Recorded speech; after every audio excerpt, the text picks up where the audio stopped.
안녕하세요. 오늘 저희가 함께 깊이 파고 들어볼 자료는요. 마가복음 4장에 나오는 씨 뿌리는 자의 비유에 대한 한 목회자님의 강의록입니다. 네, 아마 모르는 분이 거의 없을 정도로 아주 유명한 이야기죠. 맞아요. 그래서 솔직히 저도 처음 이 강의록을 딱 봤을 때 네 가지 마음밭 이야기 또 하려는 건가? 하는 생각이 살짝 들었거든요. 하하, 충분히 그럴 수 있죠. 근데 막상 읽어보니까 와, 이건 완전히 새로운 각도에서 접근을 하더라고요. 그래서 오늘 저희의 목표는 이 익숙한 비유를 통해서 우리 신앙과 삶의 본질적인 문제를 얼마나 날카롭게 짚어내는지 그 숨겨진 통찰들을 함께 발견해 보는 겁니다. 맞습니다. 보통 이 비유를 다룰 때 바로 네 가지 밭 이야기로 직행하잖아요. 그렇죠. 길가, 돌밭, 가시떨기, 좋은 땅. 바로 이렇게요. 네네. 그런데 이 강의는 그보다 훨씬 앞에서부터 시작을 해요. 바로 말씀을 전하는 방식 그 자체에서부터요. 아, 거기서부터요? 네, 여기서부터 차근차근 따라가다 보면 왜 똑같은 말씀을 들어도 결과가 이렇게 천차만별인지, 그리고 그 차이가 결국 우리에게 어떤 의미를 갖는지 상당히 흥미로운 결론에 도달하게 됩니다. 바로 그 지점이에요. 저도 가장 놀랐던 게 강의가 씨앗 이야기가 아니라 예수님이 말씀을 전하시던 그 장소에서부터 시작한다는 점이었어요. 네네. 예수님은 배 위에, 사람들은 해변에 앉아 있었다. 이 장면이요. 저는 그냥 당시 상황을 그냥 묘사한 건가 했는데 강의에서는 이걸 아주 중요한 극장식 구조라고 분석하더라고요. 그렇죠. 솔직히 처음엔 이게 그렇게까지 중요한가 싶었어요. 그게 바로 이 강의가 던지는 첫 번째 핵심 질문이 셈이에요. 왜 굳이 배 위였을까? 강의자의 해석은 이렇습니다. 물 위에서 육지를 향해 말하면 소리가 더 멀리 그리고 훨씬 선명하게 울려 퍼진다는 거죠. 아, 음향 효과 같은 거군요. 맞습니다. 경사진 해안가에 앉은 사람들은 자연스럽게 형성된 객석에 앉은 셈이고요. 즉, 예수님이 마이크나 스피커가 없던 시대에 지형과 자연의 원리를 이용해서 메시지 전달 효과를 극대화했다는 거예요. 와, 당시로서는 최첨단 음향 기술을 활용한 거네요. 바로 그거죠. 아, 그러니까 단순한 풍경 묘사가 아니라 아주 의도된 커뮤니케이션 전략이었다 이 말씀이시군요. 네. 근데 뭐 이런 해석에 대해서 너무 현대적인 관점을 투영하는 거 아니냐. 그냥 그 상황이 제일 편했기 때문일 수도 있지 않나 하고 생각할 수도 있을 것 같아요. 물론 그런 질문도 가능하죠. 하지만 강의는 바로 그 지점에서 아주 중요한 원리를 이끌어내요. 의도적이든 아니든 결과적으로 가장 효과적인 방법을 사용했다는 그 사실에 주목하는 거예요. 아, 결과적으로? 네. 그리고 이걸 오늘날의 상황으로 가져와서 이렇게 주장하죠. 하나님의 복음을 전하는 데에는 우리가 사용할 수 있는 모든 방법을 강구해야 한다. 메시지의 내용이 중요하다고 해서 그 메시지를 담는 그릇이나 전달하는 방식을 소홀히 해서는 안 된다는 겁니다. 그 주장이 아주 현실적으로 와닿았던 게 강의에 소개된 예시 때문이었어요. 어떤 예시였죠? 교회가 처음 온라인 사역을 시작하거나 아니면 다음 세대를 위해 영화관을 빌려서 행사를 진행할 때요. 아, 네네. 그럴 때마다 꼭 나오는 반대 의견이 있었다고요. 말씀만 좋으면 됐지 왜 그렇게까지 요란하게 하느냐 이런 목소리요. 저도 비슷한 이야기를 들어본 적이 있어서 정말 공감됐어요. 그렇죠. 강의는 들음 잔론의 이면에 종종 재정, 즉 돈 문제가 얽혀 있다고 꼬집기도 해요. 아, 그럴 수 있겠네요. 새로운 시도에 드는 비용과 노력이 부담스러우니까 본질만 지키면 된다. 이런 논리로 포장한다는 거죠. 하지만 이 강의의 관점에 따르면 복음을 전하는데 머리카락 한 올만큼이라도 도움이 된다면 그게 최신 영상 장비든 잘 디자인된 홍보물이든 심지어 영화관 대관이든 네. 하나님이 이 시대에 사용하라고 주신 도구로 보고 적극적으로 활용해야 한다는 거예요. 방법 또한 메시지의 일부라는 아주 강력한 주장인 셈이죠. 메시지의 순수성만 외치면서 비효율적인 방법을 고수하는 게 어쩌면 예수님의 지혜를 외면하는 것일 수도 있겠다. 이런 지적이네요. 흥미롭습니다. 네. 자, 이렇게 최고의 방법으로 메시지를 전달했다고 칩시다. 그런데도 결과는 달라지잖아요? 이 지점에서 드디어 우리가 아는 그 씨앗과 밭 이야기가 시작되는 거겠죠. 맞습니다. 최고의 기술로 씨앗을 뿌려도 그 씨앗이 어디에 떨어지느냐에 따라 운명이 완전히 갈리죠. 그렇죠. 여기서부터 강의는 두 번째 핵심, 바로 우리의 마음밭 문제로 깊이 들어갑니다. 강의의 해석을 간단히 정리하면 씨는 변치 않는 하나님의 말씀, 네. 씨 뿌리는 자는 그 말씀을 전하는 사람, 네. 그리고 네 종류의 밭은 말씀을 듣는 바로 우리의 마음 상태를 의미해요. 여기서 나오는 결론은 정말 단순하면서도 강력합니다. 결과의 차이는 씨앗이나 씨 뿌리는 자의 문제가 아니라 전적으로 그 말씀을 받아들이는 밭의 문제라는 거죠. 강의에서 묘사한 네 가지 마음밭이 정말 생생하게 다가왔어요. 첫 번째가 길가잖아요. 강의자는 보통 밭이 아니라고 생각하기 쉬운 이 길가 역시 하나님이 씨를 뿌리시는 대상이라고 강조하더라고요. 네, 그게 중요해요. 인간 농부라면 애초에 씨를 뿌리지 않을 단단하게 굳어버린 마음이죠. 그렇죠. 말씀이 들려도 아, 좋은 말이네. 근데 나랑은 상관없어. 라면서 그냥 충겨내는 상태예요. 말씀이 마음에 심길 틈도 없이 즉 사탄이 와서 그냥 채워가 버리는 거죠. 무관심과 교만으로 굳어진 마음이군요. 네, 그렇다고 볼 수 있죠. 두 번째 돌밭은 조금 더 복잡한 것 같아요. 흙이 얄새 덮인 돌짝밭인데 처음에는 말씀을 듣고 즉시 기쁨으로 반응하잖아요. 맞아요. 소위 은혜 받았다고 말하는 상태 같은데요. 네, 겉보기엔 가장 반응이 좋은 땅처럼 보일 수 있어요. 하지만 그 내면 깊은 곳에 완강함, 고정관념, 해결되지 않은 상처 같은 단단한 돌들이 자리 잡고 있는 거죠.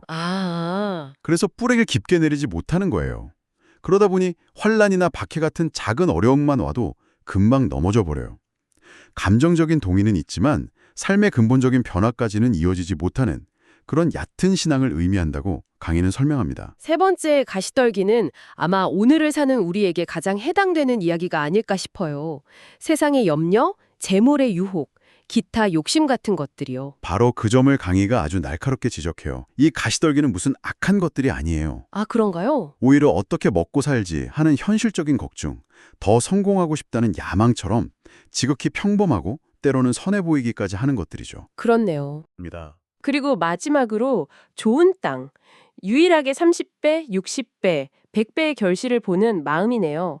그런데 여기서 정말 소름 돋았던 건 이 네 가지 마음 상태가 따로따로 존재하는 게 아니라는 거였어요. 네, 맞아요. 바로 지금 예배나 설교를 듣는 한 공간 안에 동시에 존재한다는 사실이었어요. 그렇죠. 그 점을 설명하기 위해 강의자가 들려준 일화가 정말 충격적이었어요. 어떤 이야기였죠? 한국 교회사에 큰 족적을 남긴 모두가 존경하는 한 목사님이 계셨는데 평생 그분의 설교를 들으면서 노트에 비판할 점만 빼곡히 적어서 책으로 내려고 했던 사람이 있었다는 이야기요. 와, 정말 상상만 해도 끔찍하네요. 그렇죠. 최고의 씨 뿌리는 자가 최고의 환경에서 최고의 말씀을 전했는데도 그 안에는 말씀을 비판하기 위해 듣는 길가 같은 마음이 존재했다는 거잖아요. 바로 그겁니다.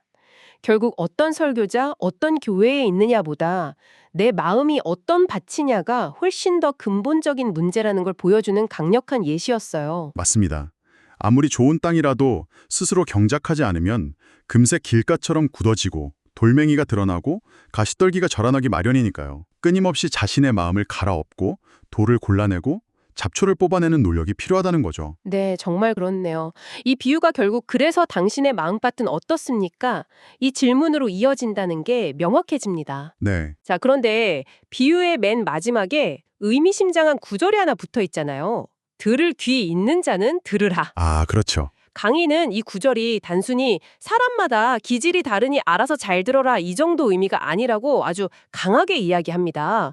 그렇다면 이 짧은 문장에 담긴 진짜 무게는 대체 뭘까요? 여기서 강의는 이 비유의 해석을 완전히 새로운 차원으로 끌어올립니다.